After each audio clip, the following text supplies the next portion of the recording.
Olá, meus amigos e minhas amigas. Há quem ache na Europa que Viktor Orbán teria se convertido ao movimento anti-Rússia ao assumir a presidência do Conselho Europeu, principalmente por seu aceno em direção a Zelensky. Mas parece que o líder húngaro não tem plano de se afastar de Putin por causa de sua posição temporária no bloco. Eu digo isso para contar a vocês que o líder mais pró-Rússia da Europa chegou em Moscou hoje, sexta-feira, para conversar com o Vladimir Putin. Isso aconteceu apenas alguns dias depois de sua primeira visita a Kiev. As duas visitas apontam para uma tentativa de tentar exercer um papel de mediador de paz entre a Rússia e a Ucrânia. Bom, gente, a visita de Orbán a Moscou gerou fortes críticas de outros líderes da União Europeia, especialmente nessa semana em que a Hungria assumiu a presidência rotativa do bloco até o final do ano. O Kremlin divulgou um breve vídeo mostrando Putin e Orbán se encontrando no Kremlin, enquanto Orbán postou uma foto nas redes sociais com a legenda "A missão de paz continua. Segunda parada, Moscou". Bruxelas rapidamente condenou a visita e afirmou que Orbán não falava pela União Europeia e que não tinha recebido nenhum mandato do Conselho Europeu para visitar Moscou. Veja o que disse Josep Borrell, chefe da política externa da União Europeia. A visita do primeiro-ministro Viktor Orbán a Moscou ocorre exclusivamente no âmbito das relações bilaterais entre Hungria e Rússia. O primeiro-ministro húngaro não está representando a União Europeia de nenhuma forma. Como nós sabemos, gente, a Hungria tem se desentendido com outros países ocidentais devido à contínua aproximação de Orbán com a Rússia e a sua recusa em enviar armas para a Ucrânia. Em maio, o ministro das Relações Exteriores da Hungria chamou os planos de ajudar a Ucrânia de uma missão louca. Antes de sua viagem não anunciada a Moscou, Orbán reconheceu que não estava representando a União Europeia, sinalizando sua ambição pessoal de encontrar uma solução para a guerra que já dura 28 meses. Ele disse o seguinte à rádio pública húngara Kossuth: "Você não pode fazer a paz de uma poltrona confortável em Bruxelas. Mesmo que a presidência rotativa da União Europeia não tenha mandato para negociar em nome da União Europeia, não podemos ficar de braços cruzados esperando que a guerra termine milagrosamente". Durante sua visita a Kiev, na terça-feira, Orbán disse que pediu a Volodymyr Zelensky que considerasse um cessar-fogo rápido que poderia acelerar as negociações de paz. Tanto Zelensky quanto Putin rejeitaram rapidamente o pedido de cessar-fogo de Orbán. Zelensky afirmou que seu país não pode simplesmente confiar em Putin em princípio. Segundo o líder ucraniano, é importante que a Hungria reconheça que a Rússia é um agressor. Sem garantias de seguranças concretas, como a adesão à OTAN, os ucranianos temem que um cessar-fogo permita que a Rússia se reagrupe e ataque novamente no futuro. Já Putin afirmou que a Rússia não poderia concordar com um cessar-fogo porque não está segura das ações recíprocas de Kiev.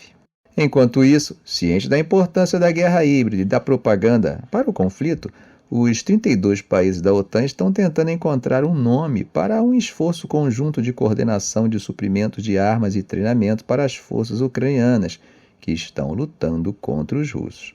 É um verdadeiro desafio diplomático que acaba refletindo a sensibilidade de cada membro da aliança sobre o seu papel em ajudar a Ucrânia. Os líderes da OTAN estão prestes a endossar essa iniciativa em uma cúpula que vai ocorrer em Washington na próxima semana. A proposta é que a OTAN assuma grande parte do trabalho do Grupo de Contato de Defesa da Ucrânia, liderado pelos Estados Unidos, também conhecido como Grupo Ramstein, que começou a coordenar a ajuda militar a Kiev após o início do conflito em fevereiro de 2022. Inicialmente, alguns oficiais usaram a palavra missão para descrever o novo esforço, se referindo a ele pela sigla NMU, NATO Mission Ukraine. No entanto, a Alemanha se opôs ao uso da palavra missão, pois achou que poderia implicar que a OTAN enviaria tropas para a Ucrânia, algo que a aliança já descartou com o objetivo de evitar um conflito direto com as forças russas.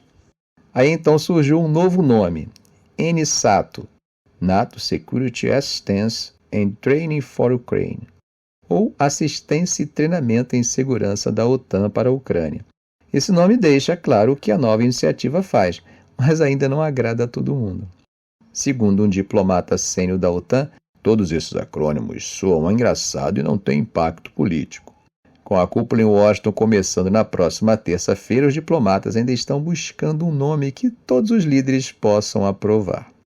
Bom, enquanto eles discutem em seus gabinetes, Hoje, sexta-feira, a Ucrânia anunciou que recebeu o terceiro sistema de defesa aérea Patriot fornecido pela Alemanha, depois de meses pedindo por equipamentos para proteger seus civis e infraestruturas dos ataques aéreos russos. Como temos visto, Moscou tem intensificado seus ataques aéreos contra a rede elétrica nacional da Ucrânia e tem causado apagões generalizados. O presidente Volodymyr Zelensky disse que seu país precisava de pelo menos 7 sistemas Patriot adicionais para proteger seu território. O Ministério da Defesa ucraniano anunciou no X, o antigo Twitter, que o sistema já havia sido entregue e agradeceu à Alemanha pelo apoio inabalável. Martin Jäger, o embaixador alemão na Ucrânia, também comentou no X a chegada desses sistemas de defesa antiaérea. Veja o que ele disse. Isso ajudará a melhorar a proteção dos civis e da infraestrutura. A equipe ucraniana completou com sucesso o treinamento adequado na Alemanha. Kiev espera que a questão do fornecimento de defesa aérea avance na cúpula da OTAN em Washington na próxima semana. Um alto funcionário do Departamento de Estado dos Estados Unidos mencionou que Kiev deve receber boas notícias na cúpula. Bom, gente, atravessando o Mediterrâneo, o esforço para garantir um cessar-fogo e a libertação de reféns em Gaza ganhou força nesta sexta-feira. Isso depois que o Hamas fez uma proposta revisada sobre os termos de um acordo e Israel anunciou que retomaria as negociações paralisadas. O primeiro-ministro israelense Benjamin Netanyahu informou ao presidente dos Estados Unidos Joe Biden que enviaria uma delegação para reiniciar as negociações. Um oficial israelense disse que a equipe seria liderada pelo chefe do Mossad. Biden acolheu a iniciativa e uma fonte da equipe negociadora israelense, falando sob condição de anonimato, afirmou que há uma chance real de se chegar a um acordo. Será? Bom, as declarações israelenses acabam contrastando com as situações anteriores nos 9 meses de guerra em Gaza, quando Israel considerava as condições impostas pelo Hamas inaceitáveis. Um oficial palestino próximo aos esforços de paz mediados internacionalmente disse que a proposta mais recente do Hamas poderia levar a um acordo se fosse aceita por Israel. Ele afirmou que o Hamas não exige mais, como condição prévia, um compromisso israelense para um cessar-fogo permanente antes da assinatura do acordo, o que acaba permitindo que as negociações prossigam durante uma primeira fase de 6 semanas. O Hamas mais tarde rejeitou a presença de forças estrangeiras em Gaza, sinalizando sua oposição a qualquer plano de enviar uma força internacional para ajudar a manter a paz na região. O grupo Comitês de Resistência Popular, aliado ao Hamas, também afirmou que consideraria qualquer força internacional em Gaza como ocupante. O Hamas afirmou ter informado ao Hezbollah que concordava com uma proposta de cessar-fogo em Gaza. E parece que o líder do grupo libanês concordou com isso. Veja o que disse uma fonte oficial do Hezbollah. Se houver um acordo em Gaza, então a partir da hora zero haverá um cessar-fogo no Líbano. Enquanto isso, o presidente da Turquia, Tayyip Erdogan, expressou esperança de que um cessar-fogo final pudesse ser alcançado em alguns dias e instou os países ocidentais a pressionarem Israel para aceitar os termos propostos. Alguns parceiros de extrema-direita na coalizão governante Netanyahu indicaram que podem deixar o governo se a guerra terminar antes que o Hamas seja destruído, o que provavelmente encerraria o mandato de Netanyahu como primeiro-ministro.